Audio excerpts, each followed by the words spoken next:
Bismillahirrahmanirrahim. Assalamualaikum warahmatullahi wabarakatuh. Masih bersama karduk.com.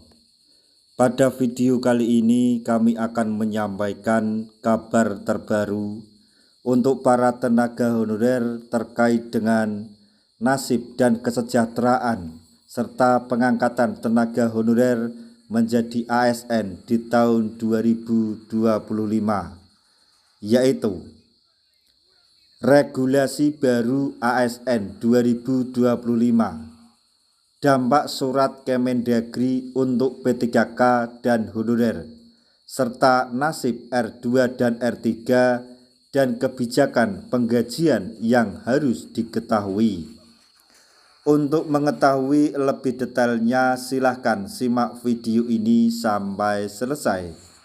Tapi sebelum kami lanjutkan, bagi rekan-rekan yang baru menemukan channel ini, tekan like dan subscribe-nya, dan juga tekan lonceng notifikasinya supaya nanti bisa mengetahui informasi terbaru terkait dengan seleksi P3K dan pengangkatan tenaga honorer menjadi ASN tahun 2025. Sekarang mari kita simak dan cermati penjelasan yang ada di video ini supaya nanti tidak gagal paham.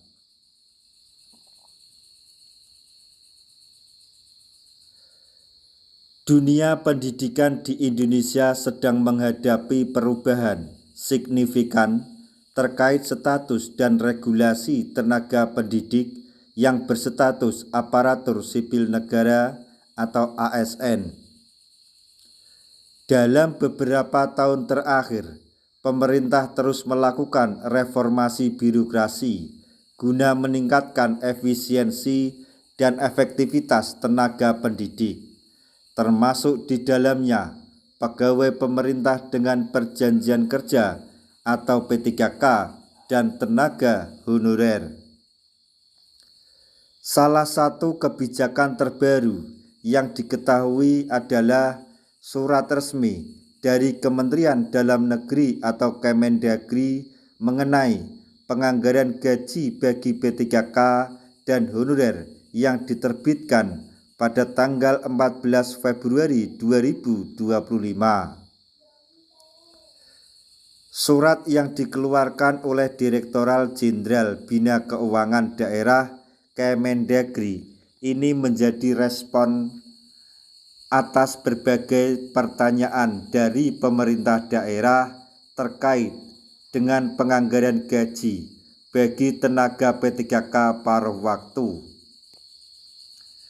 Kebijakan ini berlandaskan pada Undang-Undang Nomor 20 Tahun 2023 tentang aparatur sipil negara yang mewajibkan penyelesaian pendataan pegawai non-ASN paling lambat Desember 2024.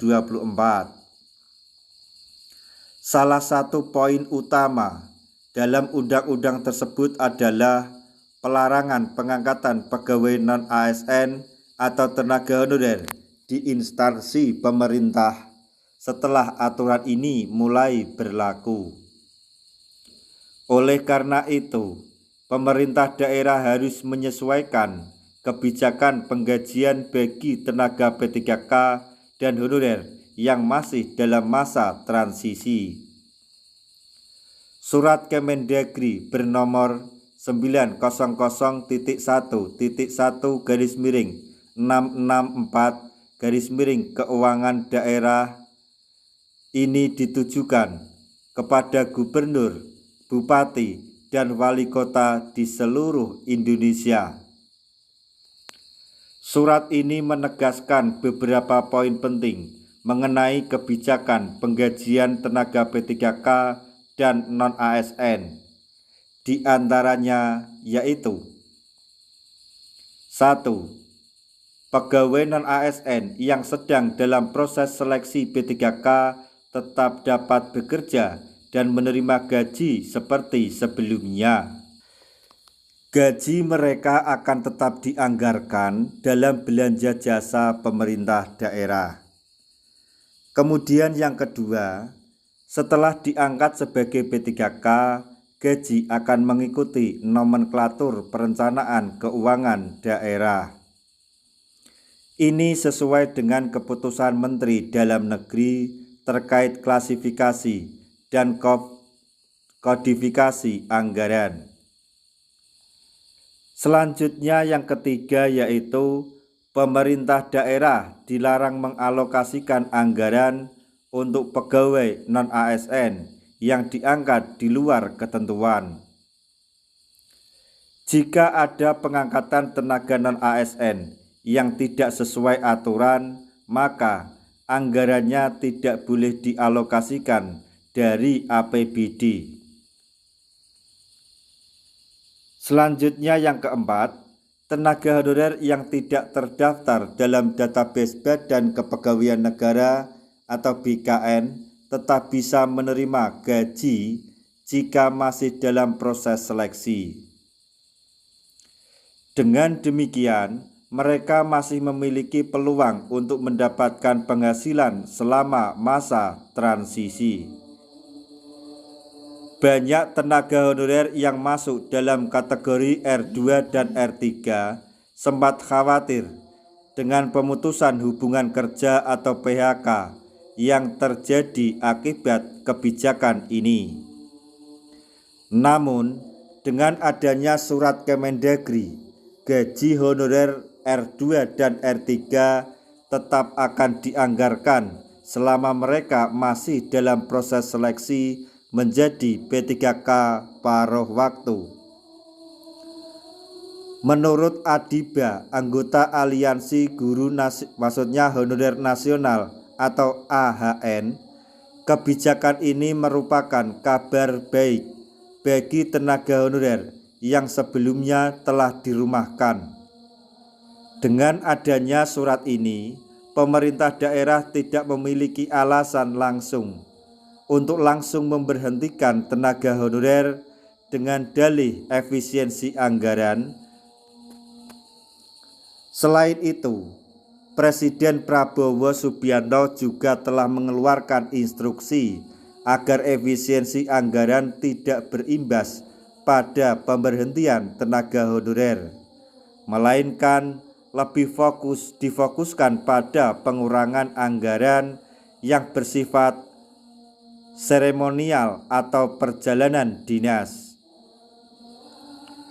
Kebijakan ini tentunya memiliki dampak besar bagi dunia pendidikan di Indonesia, khususnya bagi tenaga pendidik yang masih berstatus honorer atau P3K. Beberapa dampak yang bisa dirasakan antara lain yaitu kepastian hukum bagi tenaga honorer yang masih dalam proses seleksi P3K. Kemudian stabilitas keuangan bagi tenaga pendidik yang sebelumnya terancam tidak mendapatkan gaji. Kemudian peningkatan kualitas tenaga pendidik dengan sistem penggajian yang lebih jelas dan sesuai dengan aturan pemerintah.